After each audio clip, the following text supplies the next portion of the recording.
shit. All right. Welcome back, everyone, for some more MidAtlantic Super Series racing from the Endurance 45 Plus category.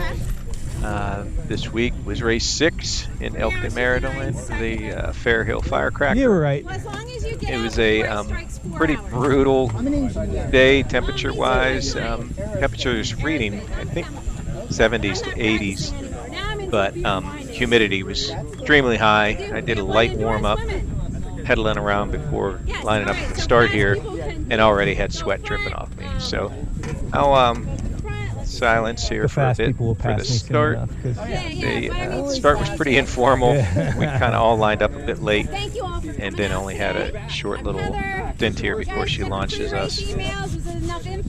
I think she, as she's given instructions here, she calls for 1 minute to go, and I think 45 seconds later she launches us. I'll stop, and then we'll let that go. I won't sell it for less than $50. I have about a minute. I don't have the official watch in front of me. I've been watching this. We'll see you at the end. We got a Waffle Joe with some waffle sandwiches. No beer garden this year, unfortunately. We miss Greno, don't we?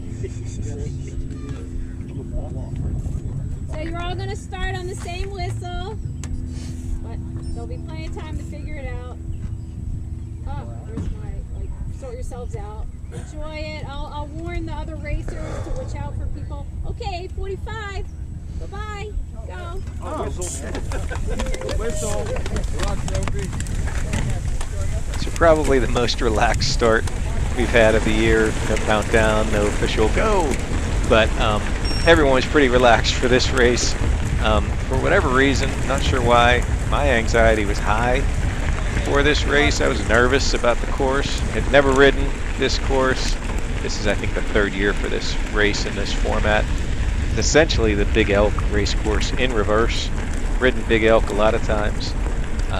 Down in Fairhill area lots of times. So I know it's not technically challenging to the point of anything that I would be concerned with. But I just wasn't feeling good about the race today. Had to slowly ramp up and warm up into things. Was gonna try to go slow, see how the weather was treating me, and gauge the day from there. Those plans change a bit here in the first lap that I'll comment on when we get there. Biggest concern I had with the start, there's this long gravel road, and up there ahead of the tree line, we all go into the woods, and it's in between like some fence posts. It's pretty tight. Wasn't sure if people were going to be sprinting to get there first and cause a pinch. Didn't really happen in our category. People usually aren't all that overly driven to get out in front early, because over 4 hours you can usually jockey into the position that you need to be. So there's a little pinch, and we get into the trail, and I'll just let it roll a bit here as we go on through.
Take this moment, if you're enjoying my content, go ahead and please hit that like button.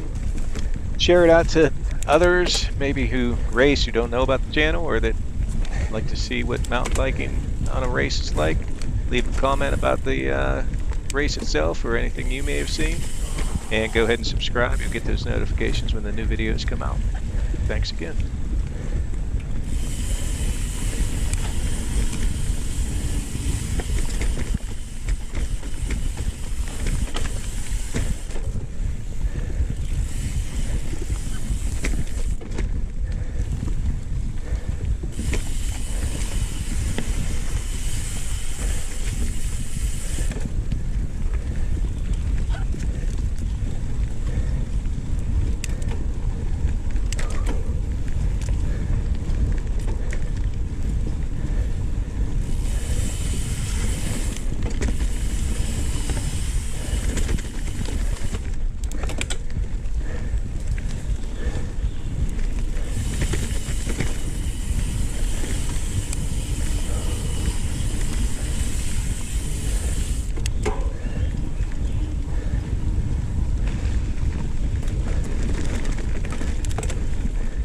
Having a bit of a mental battle with myself here early on.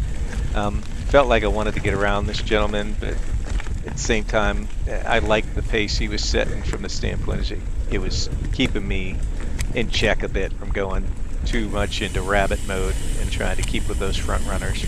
So it's a good way to warm up and just ease into the race a bit, but I was starting to get antsy, feeling like I wanted to go a little bit higher pace than what he was going. Ooh, a little slick. The course conditions were really pretty good. The ground was a little damp and somewhat felt like it was holding you up a little bit. You could feel the tires sinking into the ground, but generally it was really nice and grippy and some hard pack and good flow. There were some sections like where I said back there where it was slippery, where the mud was a little thick. Usually they were in braking zones. That dried up as the day went on, but early on you had to kind of look out for those because if you were on the brakes a little bit too hard and needed to slow down, you didn't really have the grip to do it in those sections. So it was a little treacherous and something you had to keep an eye out for.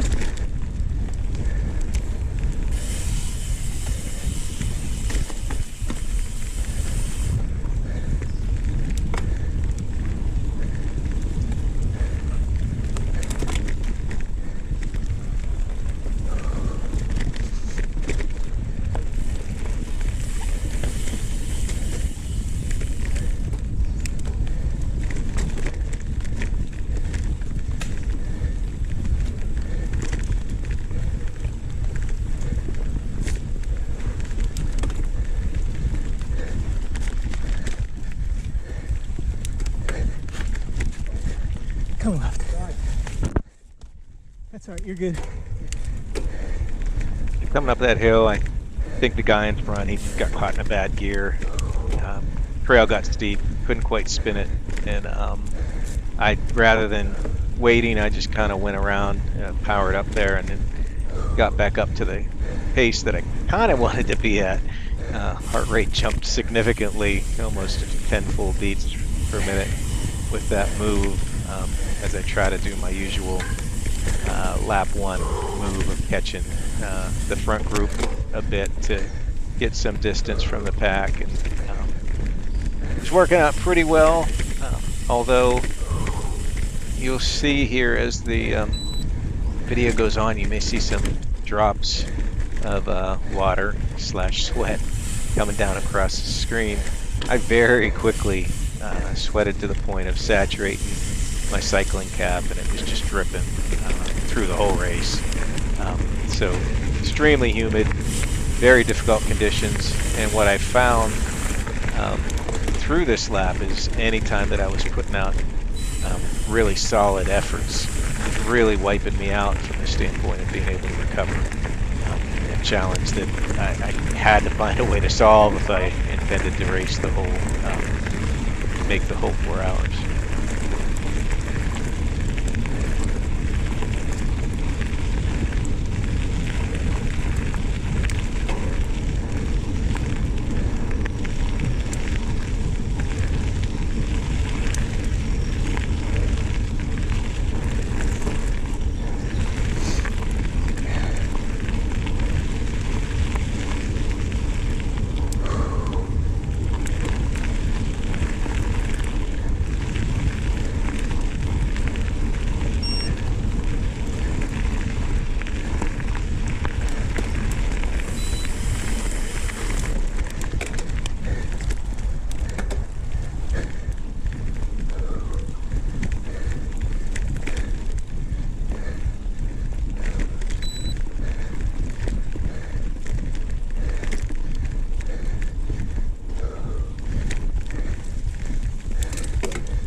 this race, I was trying to set a goal on laps and pacing.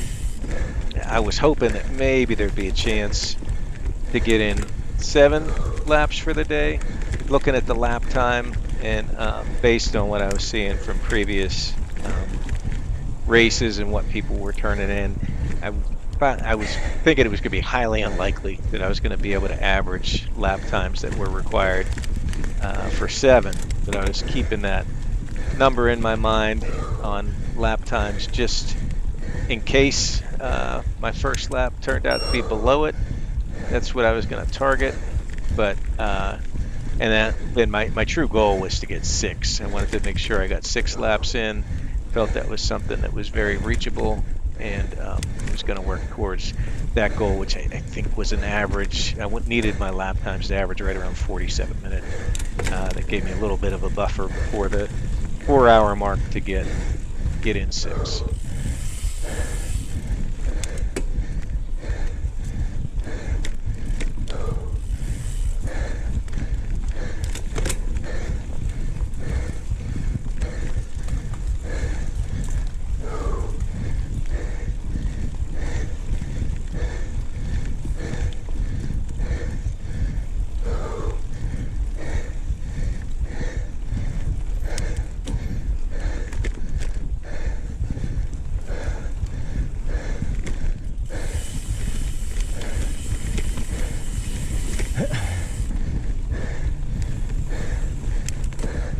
A lot of the bike computers too, with your rides, they'll give you like a heat acclimation score.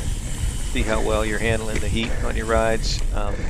Feeling pretty good about my potential on this ride because my heat acclimation score through Garmin coming into this race was at 100%.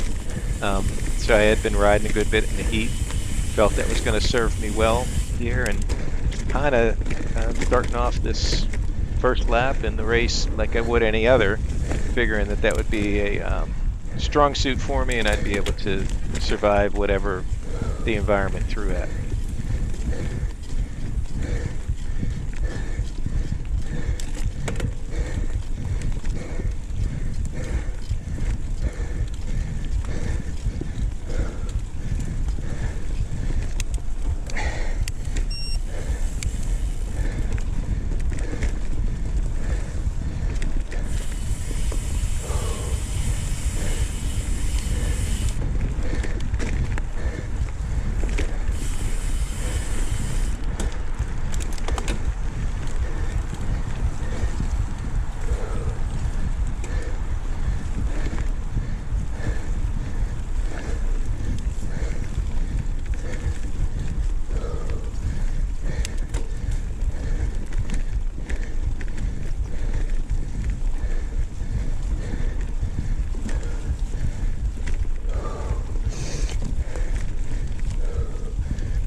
little dip in there was probably one of the more technical features of the whole day. I think a lot of riders were taking more of the center or to the right line. For whatever reason, that line never looked good to me. I took the far left and kind of rode up onto the roots of the tree. Looked a little more gnarly, but I think it was more smooth. You didn't get bumped around as much. I did try, I think, all the lines, but that outside one seemed to be the one that I was most comfortable with.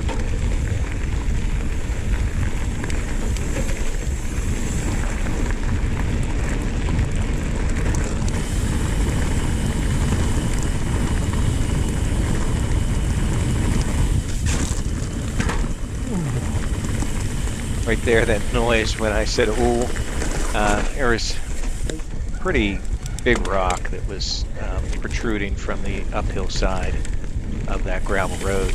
I hit it full on with both wheels, and I could feel both front and rear wheel. It was a rim hit.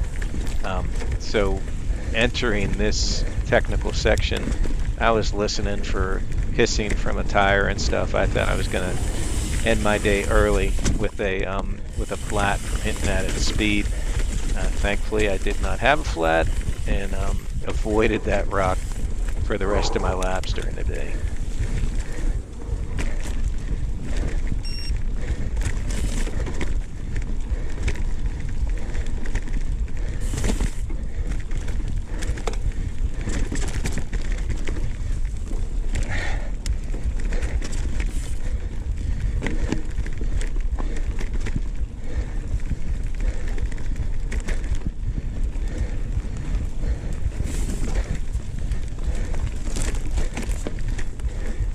You want around? All right.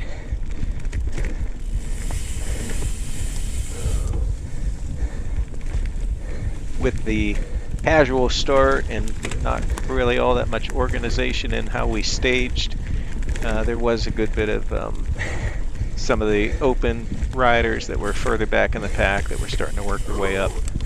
So get a few passes here from people coming up on me that just needed a round. So usually when we line up and stage, most of those open riders are in front, and you don't get too many passes from behind early on. But there were a few on this race, which was fine. Everyone in the endurance group, one of the things I really like about riding it, everyone's very relaxed and capable and cooperative for passing, whether you're the one trying to get the pass or let somebody round. They find their mark and they go, and it makes it quite safe for both riders. And you know, over a 4-hour span, I think all of us realize that if you're going to be faster on the day, you'll be faster on the day, and 1 or 2 passes throughout the course of the race is not going to make a huge difference. If you're faster, it'll show in the end.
Another goal I had for myself today at the race, I was sitting tied for 3rd in the series on this being race 6 of 7 for the series.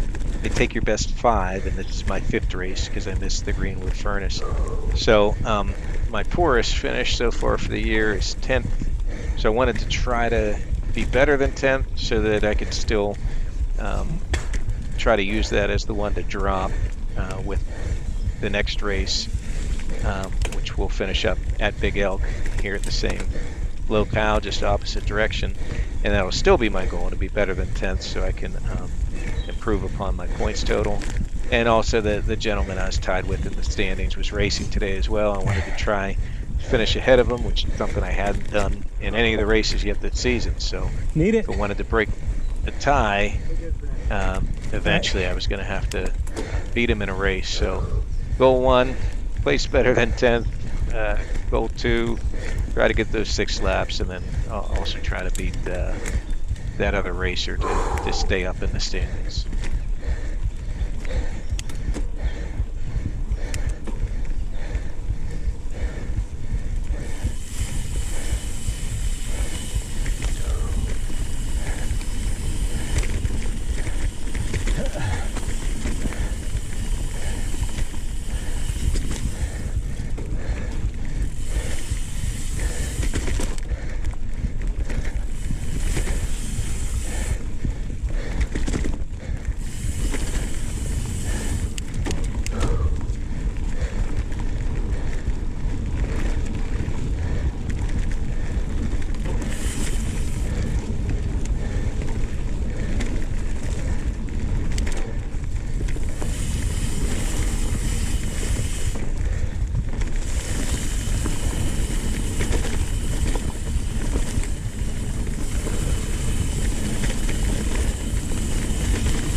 Really important this day to try to stay up on fluids and any nutrition.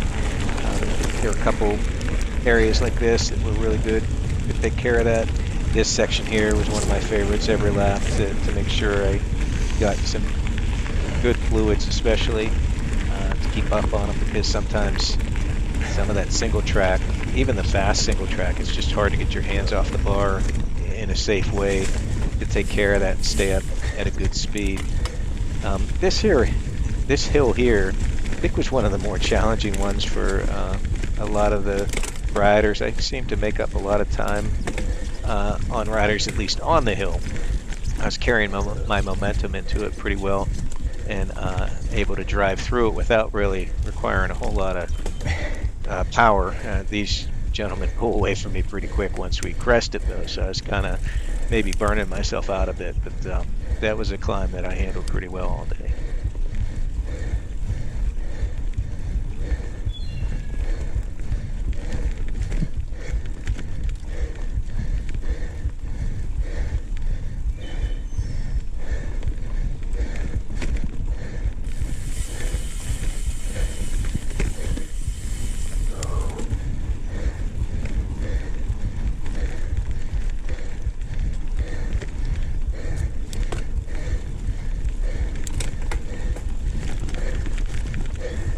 Well, right. No.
really hard pedal strike on that turn. I think I do it on the first 2 laps, dropping that left foot for the inside of a turn and leaning into it just a little too close to where rock or root, whatever it was I was striking was.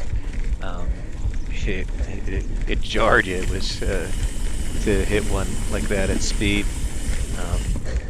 And actually that pedal on that side, oh no, I think it's actually the other pedal. I break a pedal, I think later on this lap, in an incident that's going to be coming up here, is where it happens, because I'm pretty sure all my pedal strikes were left pedal and I broke my right. One of many mechanicals on the day that turned out to be full of them, unfortunately.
Hey, you want left?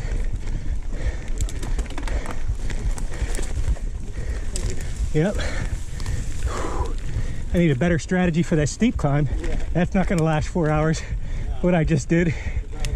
Yeah. It's so hard to recover in this humidity too.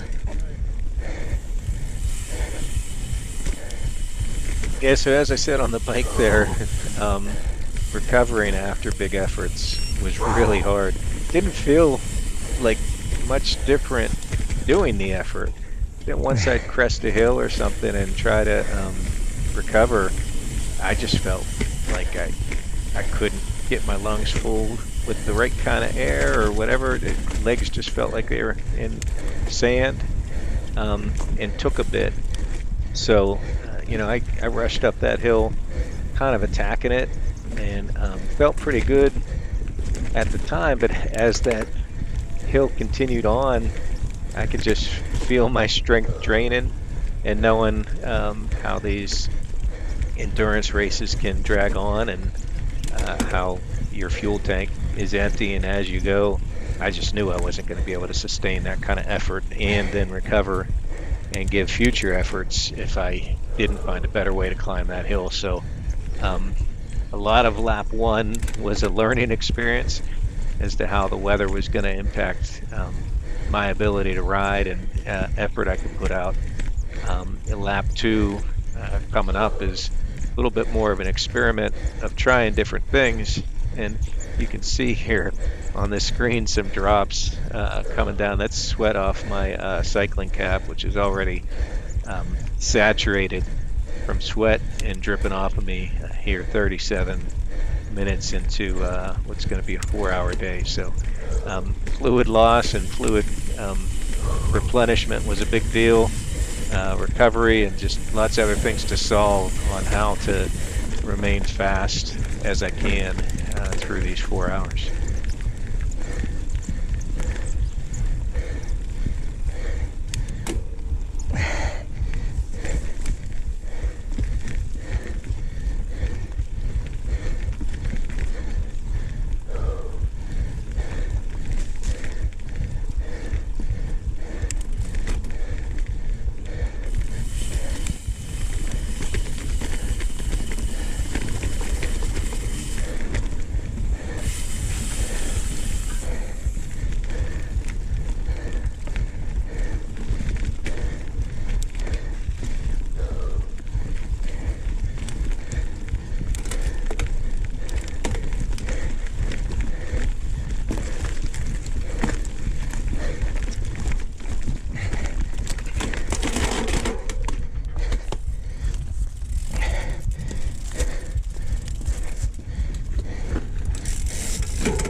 Watching this back, clear as day, there was like a loose branch there on the side of the trail that got sucked up into my derailleur. I didn't see it at the time, and when I first looked down, there was nothing to pull out, but the derailleur was all locked up. Couldn't get it to pedal, and chain, pulley wheel, everything seemed fine, but it just would not go. So give it a couple adjustments and tries, it's still not moving. So I just kind of shifted a couple times to get the chain and derailleur down more where the chain was currently sitting, reset it up higher there, and that seemed to fix it. So that's... Yeah, I don't know what happened. My derailleur locked up. Oh no. So we will see once I get going here. Yeah. So that's mechanical 1, and got it solved. I was going to start back out tentative here to make sure that everything was good. And you know, it's I guess one of the nice things about endurance. You don't have to like kill yourself rushing on repairs and stuff like that like you would in one of the category races. Every second in those races can really impact you a lot, so you got to get up and running fast. A lot easier to take that calming breath or two and let yourself try to get the problem fixed. So the complaining I was doing there, I was trying to get my right foot clipped in, and it would not clip in on the pedal until I flipped it to the other side. I'm not sure if somehow that incident pulling the branch in kind of bent the pedal up, or if I did do a pedal strike on the right pedal at some point that I don't recall. But that pedal, the one side, was toast for the rest of the ride. Thankfully I didn't dismount many times, so was able to handle that. Checking the pedal afterwards, it is a broken spring, so that's going to need fixed. This last section here where I was trying to get the drink, I swear 2 or 3 laps of the race I picked that exact spot with all the roots and difficult stuff to traverse with one hand on the bar. Couldn't get any effective fluids in anyway, so nice fun challenges here early in the race. I was a little frustrated with the derailleur. I felt like I was riding pretty well, so kind of make myself a promise here that I'm going to try to pick up the pace a bit on lap 2 to make up the stop at the time that I had to stop to make that adjustment and fix.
So the last little steep climb out of the trail onto here, that was a tough climb, especially to end the lap with.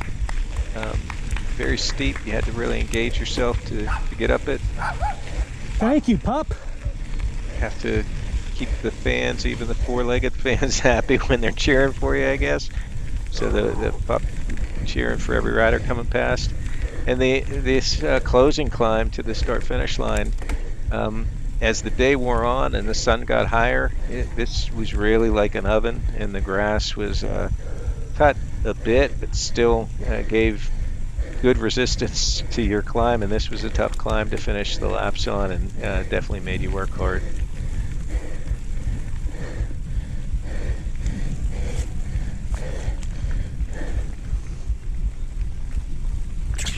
Checking my water bottles, trying to get a drink in. There's my pit right there to the left.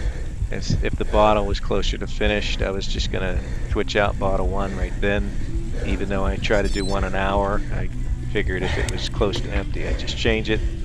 But with what was left in that one and the fact that I carried the water with me too, I knew I had enough for sure to get the next lap. Wanted to stretch the water as much as I could given the conditions of the day. The lap one time of 42:55.8.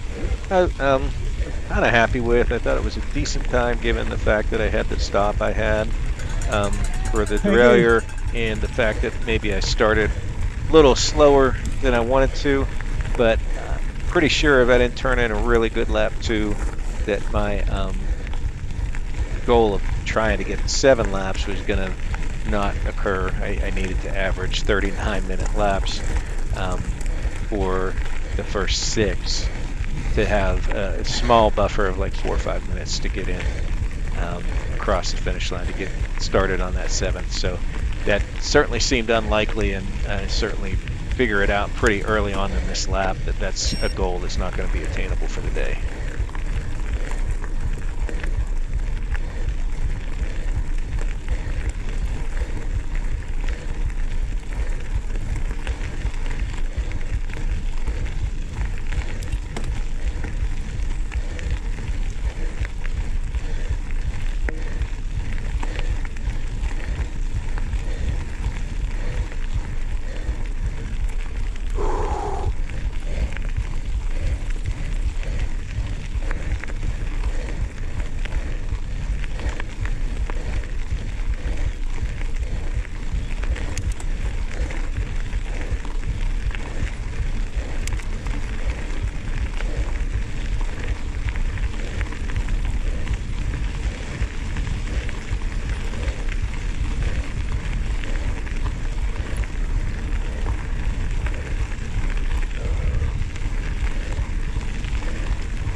So getting ready to ramp up for hopefully a fast lap 2, knowing full well that the pro group that starts 15 minutes after us, they should be coming on this lap for sure. They're fast and they can usually handle the steep stuff and traverse it pretty quickly, so I'm expecting to see them pretty early on this lap.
Climb here, I handled it pretty well in the first 2 laps.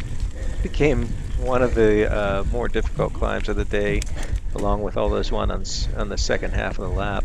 That was one that I was more having to lay up for as the race wore on.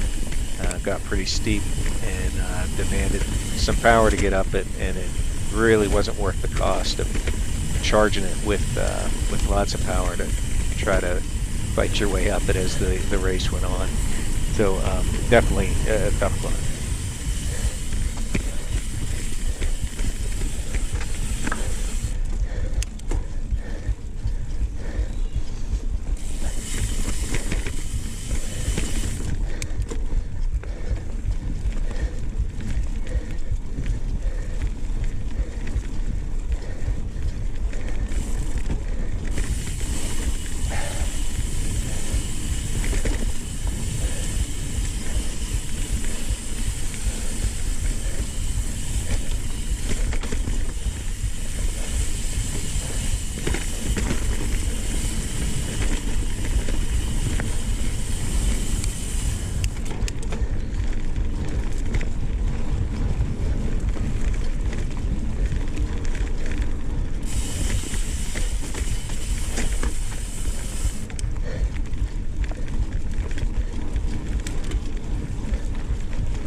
Thank you, thank you.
Thank you.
the left there, you can see some of the pros showing up, coming fast. So maybe not quite halfway into the Yep, lap. go get it, guys. And the pro leaders from the open Cat 1 category coming by. Looks like probably the first 4 or 5.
Which side do you want?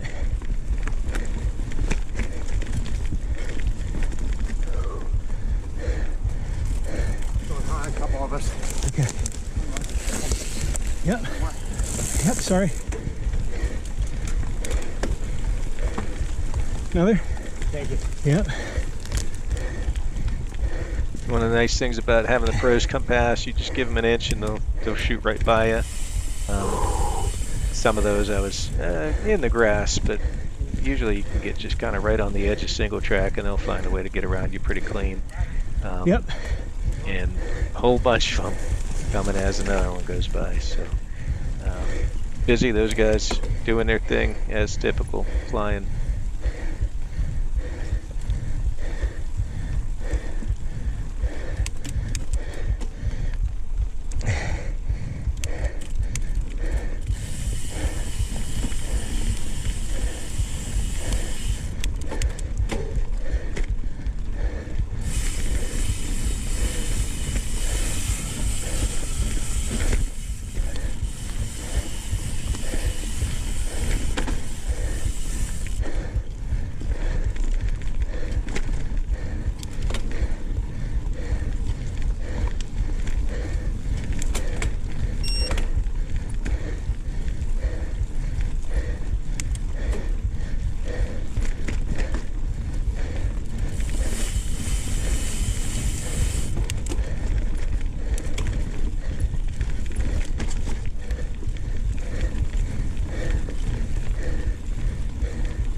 the far left line, come down that hill that time.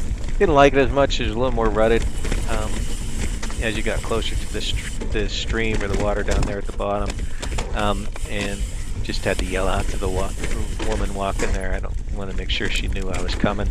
She was on that side and didn't really show any reaction to the noise of my tires on the gravel.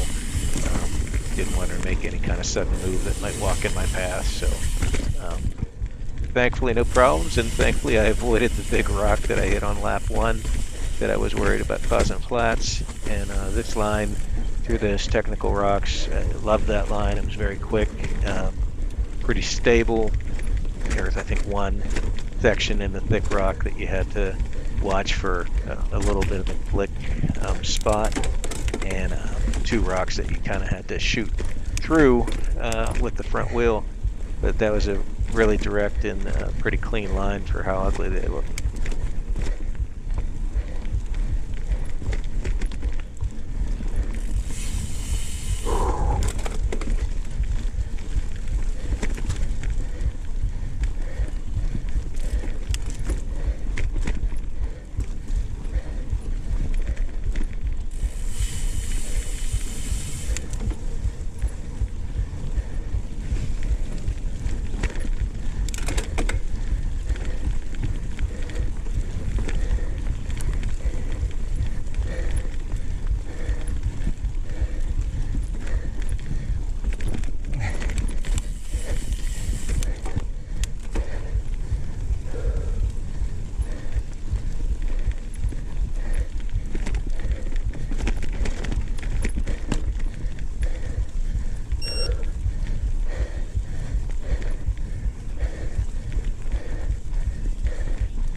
Strike again. I think it was a different spot this time, but same kind of move. It was a left-hand turn, and left inside foot down, and just hit something on the inside of the turn there. And thankfully cleaned them up. I think over the 6 laps, that was the last pedal strike like that. Yep. You got a left. Thanks. Yep.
around the tree. There was that outside line that I took laps 1 and 2, and an inside line that looked more worn, like it was getting used more frequently. I think as the race wore on, I did move to the inside line, but I was kind of using both throughout. I think when I did the hairpin and came down, just however I exited that hairpin turn, whichever side of that little tree was more convenient was typically the line I took. Both were about the same from what I can tell.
Maybe in a minute.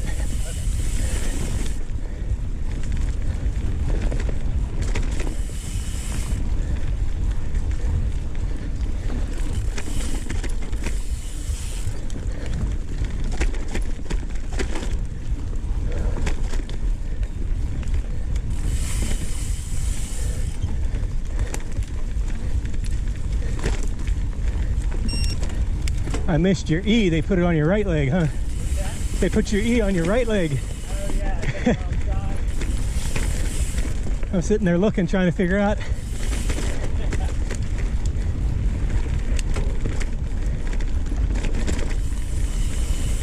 Not a tattoo.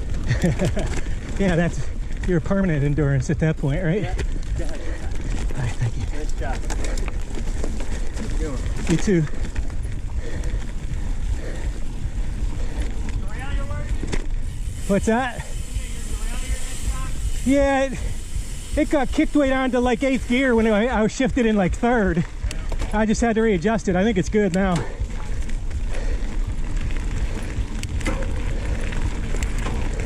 It took me nearly a lap to catch the one guy who passed me when I was resetting the derailleur up. He remembered asking about it. Always good to have some conversation with some fellow racers while you're out there on a long day, because it can be tough being in your own head the whole time.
As the day wore on, it did get warmer. It's up to 77 now. I think it was 75 at the start.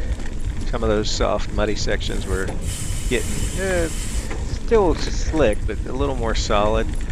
But the good thing was the temperature was going up, the humidity was seeming to lift. So still miserable, but kind of a different kind of miserable as the day went on. You could get a little bit more relief in the shade of the woods. As the intense heat was going on, and it wasn't quite as humid when you're in there, so gave you a little bit of a break, but still, as the temp continued up, it was a rough day. Yep. Thank you. Yep. Go get it, guys.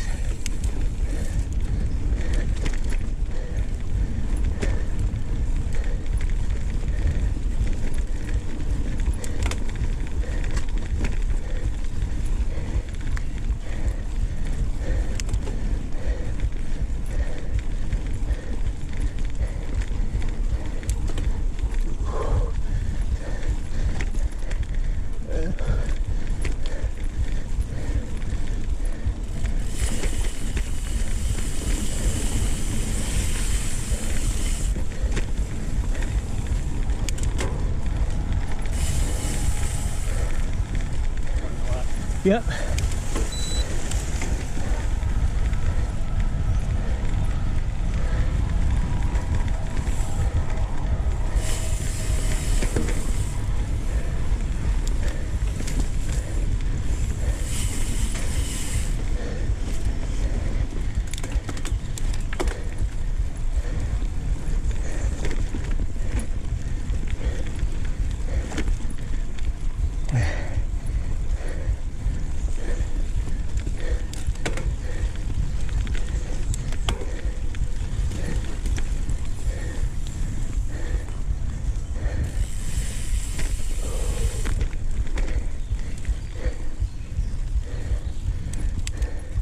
Also re-catch the Women's Pro Open endurance leader again.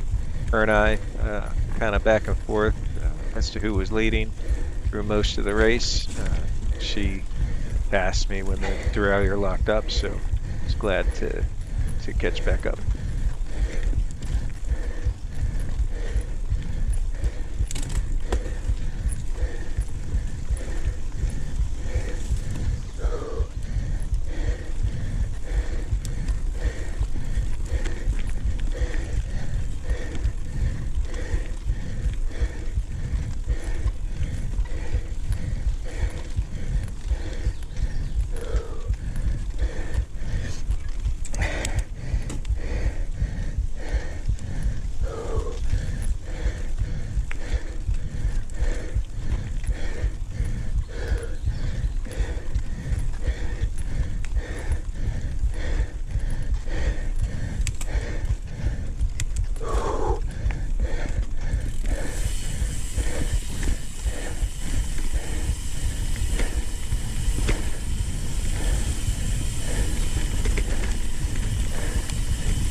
Meet inside?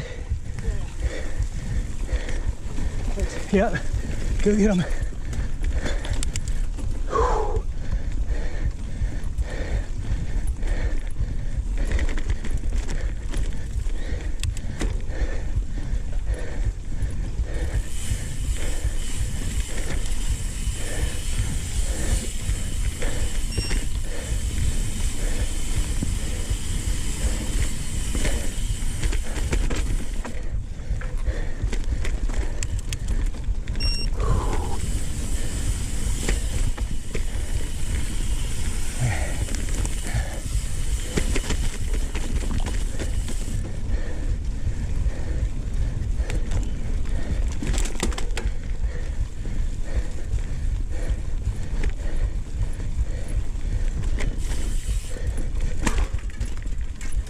Son of a bitch.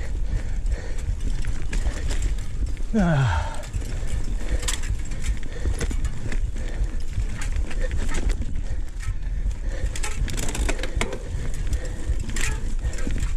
Well, I just broke a spoke, Sophie.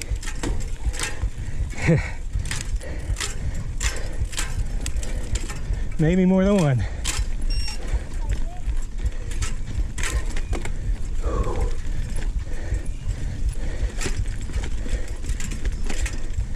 Shit.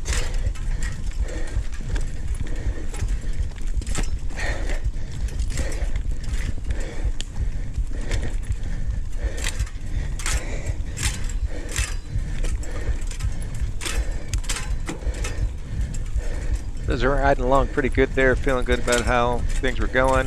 Thought like I found a good pace, caught the people who passed me at the last mechanical, and put a little bit too much of my butt into the rear wheel. I think going over that root gave a big clang, broke a spoke. Broke a spoke.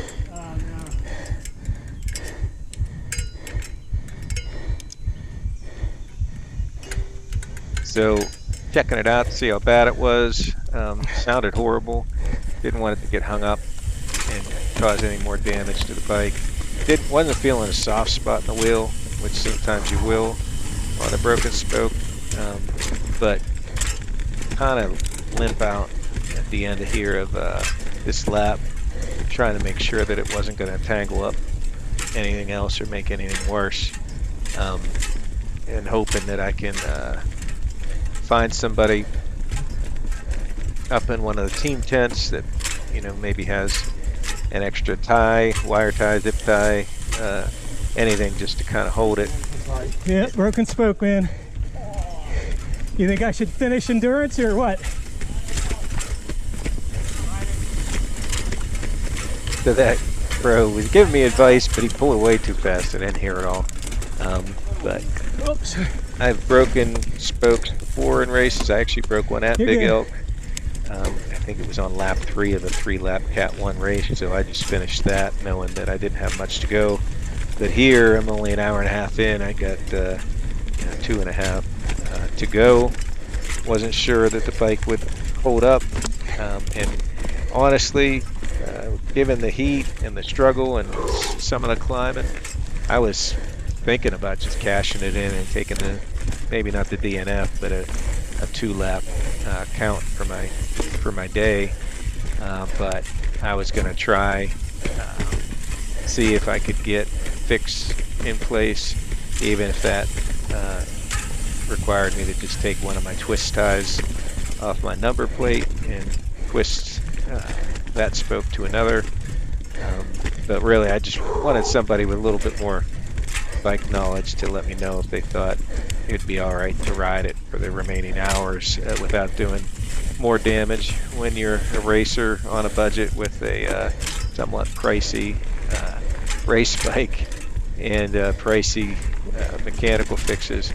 Try to go as easy as you can on this stuff so that the damage is minimized.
Get it.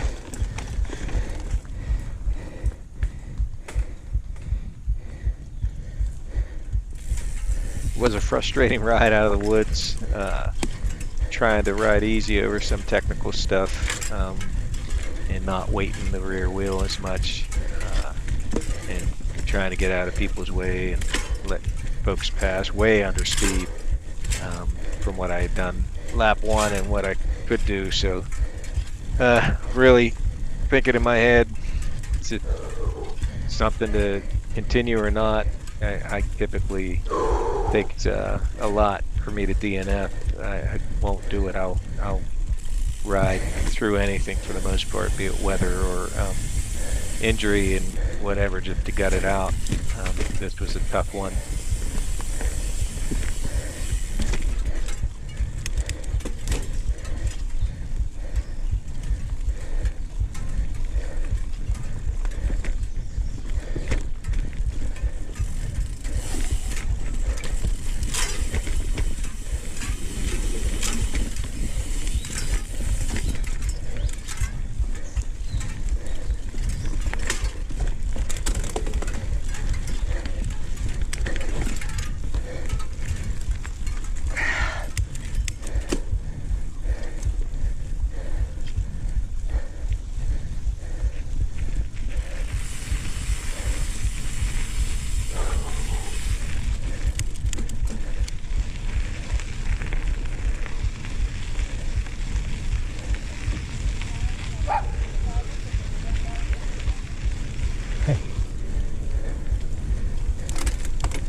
Frustration with the wheel caused me to not thank the pup for barking for me as I went by.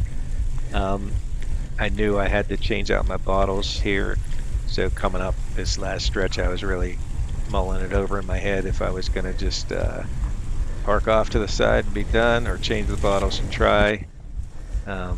So finally I came to the decision that I was going to go ahead and change the bottles out and come up around to the team tents and see if I can get any assistance and try to gut it out. How many bike mechanics are sitting around? Doing good. Doing great.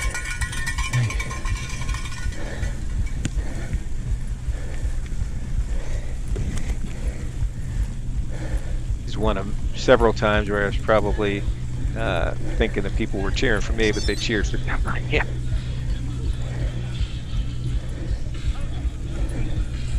So kind of disappointed with the lap time of 46.06. Put me behind, and was going to try to make it up on lap 3. Checking the team tents here to see if I could see one that looked like a bike shop, and found shirts. Hey, you guys want to give me an opinion on a broken rear spoke? Yeah, right there. Right there's one too. You think I should ride it still? What do you want to do? Just wrap it around another spoke. It's making all shitload of noise. It broke down at the hub. Just twist it around another spoke. All right. I still got like my 3 hours to go. Oh, your endurance. Do you have any ties? I do. Old ones. Anything to snip it? No, they're hard. Are they? All I right. have a snippers, but I'll do. I'm too fat on my fucking rear wheel, I think. See, like I got a cable. Snipper. It's a bond trigger, that's why. Yeah. Oh, I'm dripping on you, I'm sorry. No, you're not hurting me. Try to salvage something out of the day at least, you know? I'm thinking that'll stay there, but All right, I'll give it a shot. Thank you. I'll see you next lap. have fun, man. All right.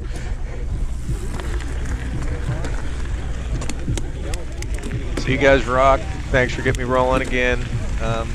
Pretty sure I could ride it, but just wanted somebody that maybe a little more familiar with the wheels than I. They seemed fine with wrapping it. He wrapped it around pretty good. Still makes the noise that you can hear, but wasn't pinging nearly as bad.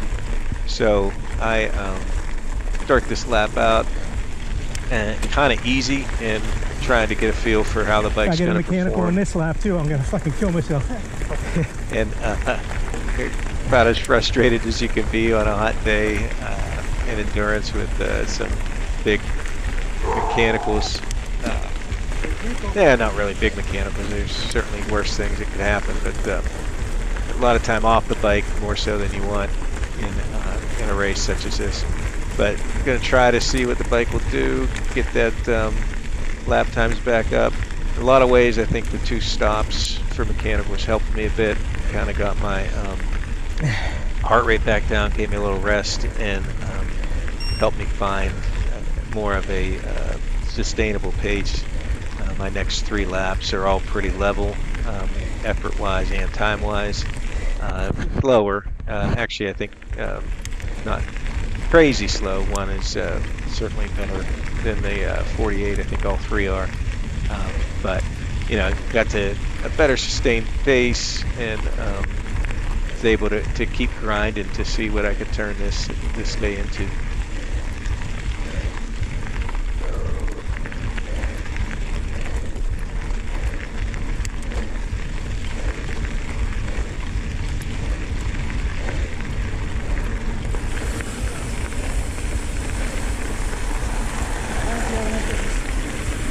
Peggy, you too.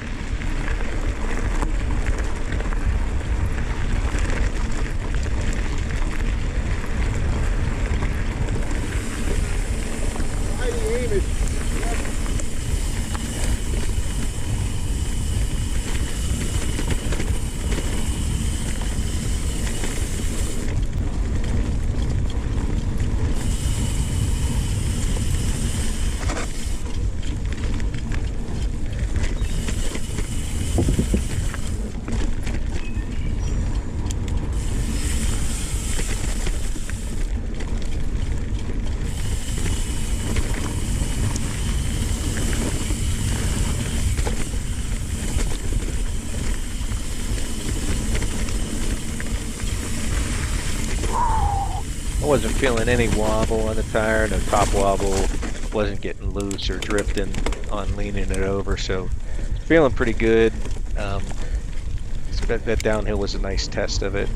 But what I did do through this and the remaining laps is, if there was a line to avoid things like the minor log overs or the heavy hits of technical sections, I was trying to take the easier lines just to be as easy on that wheel as possible. I didn't want to fold the wheel down on something I could avoid.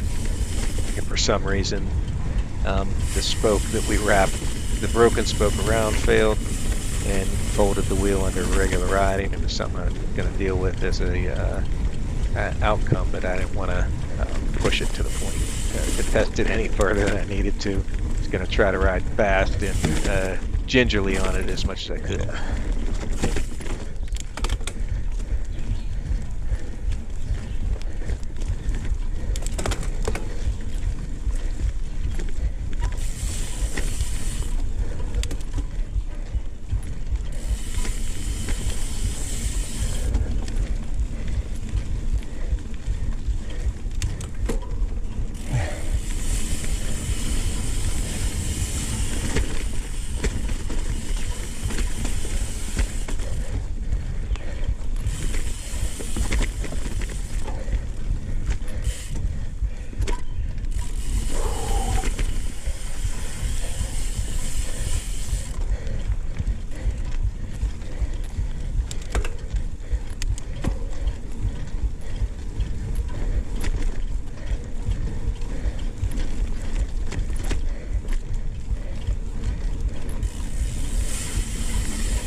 Here's that front of the lap, steep climb. Got to lay up on it. As I was saying last lap, it was just too much of a power push without much payoff to really fly up that one. So let momentum carry me as far as it would, and slowly downshifting with that, and then just dumping to first gear and taking my time getting up the rest so I can save the energy and power.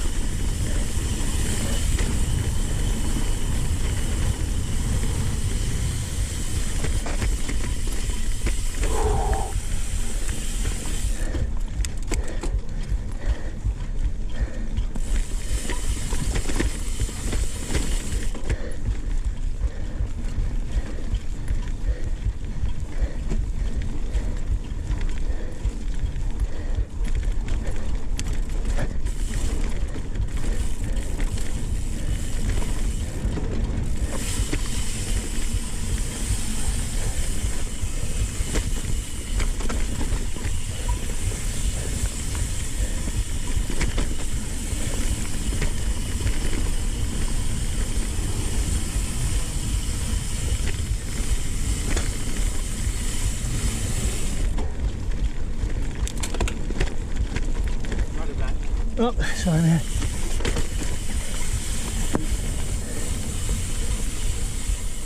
Did you get it?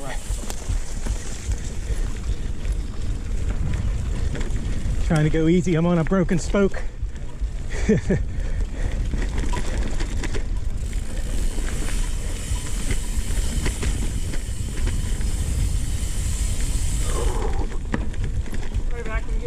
Yep.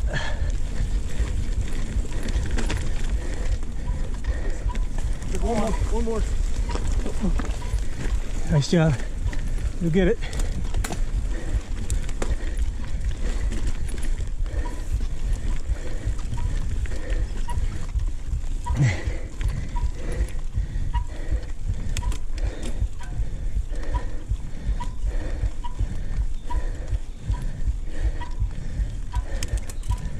So you can hear the noise of the spoke tied up there. It gets a little looser, louder as the race went on, but it never broke free, so they did a good temp fix on it. Worked great.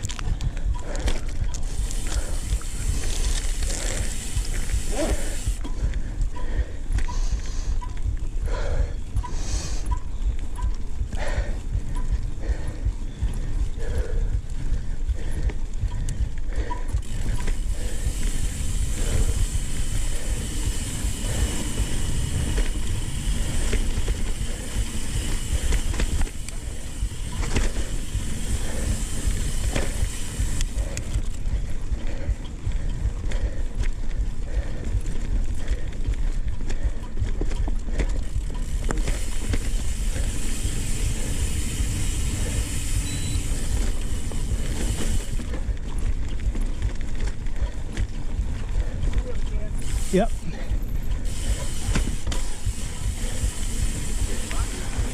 Thank you. Yep.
So as usual, won't get the entire race. So there's lap times for this lap. Lap 3, 48.22. Lap 4, the 47.44. Shout out as usual to the course marshals for hanging out and doing their jobs on what was a very hot and uncomfortable day to be out. It actually wasn't too bad in the woods and spots. You get a nice cool breeze a little bit, but it was still pretty impressive. So thanks for all your volunteerism and for cheering everybody on.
official lap times for lap 5, 47:54, only 10 seconds over lap 4. And lap 6 at 49:46. Lap 6 was one I wasn't sure about starting as I was coming around end of lap 5. So in the 3 hour and 50-some minute mark. So just very few minutes left on the clock, but I try to live by the credo that if I get there and there's time on the clock, I'm going to go and give it a try at least. It's a good thing I did. I always try to compete well with the Women's Open leader for endurance, and she's talking to her afterwards, teasing her a bit. She's like the Terminator. She just does not quit. She's got drive, and she's a very good rider. On lap 6, I saw her close the gap. She was catching me again, so I had to amp it up a little bit and try to give the best that I could to hold her off, and did so. So it's a good race. Happy with my time, and happy with the fact that even under tough conditions and a couple mechanicals that I was able to grind it out. Some others, I'll let this guy go past. Some others within my category either had mechanicals as well, or just couldn't take the heat well enough to stay out there. Some quit early, or some just their times went so close to the hour mark that they just didn't turn as many laps, which gave me a good position. And actually I finished ahead of 2 series riders that I've never finished ahead of all year. So by my calculations, it puts me in 3rd the series, with the one remaining race coming up for Big Elk in the finals. If I can finish better than 10th, I should gain point differential between whatever place I get and 10th place, which will make me a little bit more difficult to catch for the gentleman who's was tied for me in 3rd, pretty close. Should be a good, strong finish and put some relevance to the Big Elk race as a whole.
So the final results for the race, it did turn in 6 laps, total 43 and a tenth miles, 4,429 feet of climbing with an average lap time of 47:08. And Cook's 5th out of 16 riders. My average lap time for the first 5 was 46:37, which put me right on the target I needed to be at to turn in that last one. So it worked out well. I was able to hit the targets and stay focused through some adversity on this ride and through some tough conditions. So I will be racing at Big Elk. Gonna have to get the bike into the shop, get some things adjusted and fixed so that it'll be ready to go, and then hopefully turn out the kind of performance that I'll need to be on the podium for the series. I've been racing MidAtlantic series from Cat 2 to Cat 1 to now Endurance. since about 2022, I think was my first season, and had a lot of years where I was just off the podium, and some of those years I went from being on it to being off of it in that last race. So I'm hoping that change my luck this year and can find a way to stay up on there. It'll be a pretty cool accomplishment after the years of racing and training and all the work we all put in to reap some rewards of it, even if it's just a little carve out third place trophy that hangs on my wall. I'll be happy with it. So appreciate you. Hope you enjoyed this video, and we'll see you at the next race at Big Elk.